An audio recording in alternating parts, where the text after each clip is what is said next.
Hi, this is Tim Bartell, writer and director of the feature film David and Cat. And I want to tell you a little bit about the project. We're right now still getting our financing together. We're going to be having a Kickstarter project next month. This is October of 2011. Um, this is a project, this is the point where, as the director, I tell you about how I've been dying to tell this story for years, and I just couldn't live unless I could, tell this story of David and Cat. That would be a complete lie, because the reality is, this is a story that I avoided telling for many, many years. Let me back up a little bit. Last year, I had written a comedy romance story that I'm a producer. We're going to go out and try to make. That was budgeted about $600,000. I guess no one told me that $600,000 would be a hard thing to raise in this economy. I guess I don't really read the Wall Street Journal, so I wasn't quite up to date in all the latest news. And so what happened was we decided we weren't really in the ballpark of making something like that. So what could we make? So I started thinking about other projects, and I really didn't have anything that was like a micro, really, really low budget sort of film. And an instant from my past had come back to me many times over the course of the years. And this is where I say this was not a story I really wanted to tell. It was about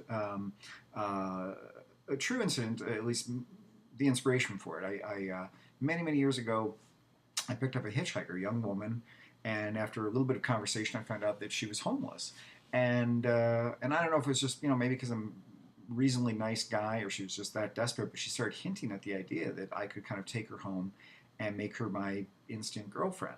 And I didn't know what to do. I felt really bad for her and stuff like that. I gave her a few dollars that I had in my wallet and wished her the best of luck, and that was it. And but I always thought about her for a long time afterwards. I thought, I think for a variety of reasons. I think partially because I felt so sorry for her, partially because I really was kind of attracted to her. She was kind of pretty and just very sad, obviously, with where she was at. And but I think the reason that I wasn't admitting to myself was that I really was kind of tempted by the idea. It was a very lonely point in my life.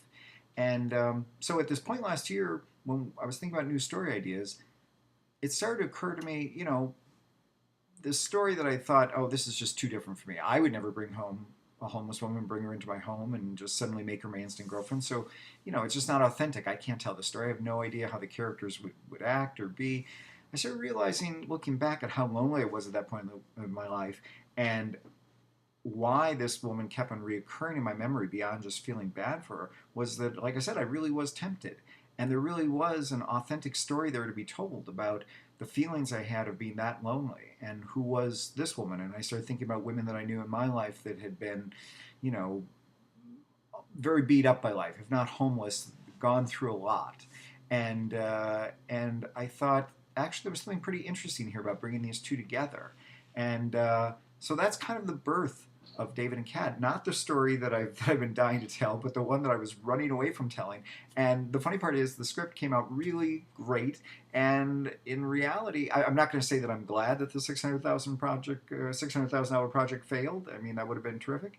But I'm glad that it gave birth to the story of David and Cat, because I think this is actually now a much better script than the other one that I had, and I think it's going to make a terrific film. And you can follow us as we start our Kickstarter campaign. I'll be giving more updates on the project and more of my offbeat little thoughts. So stay tuned. Thank you.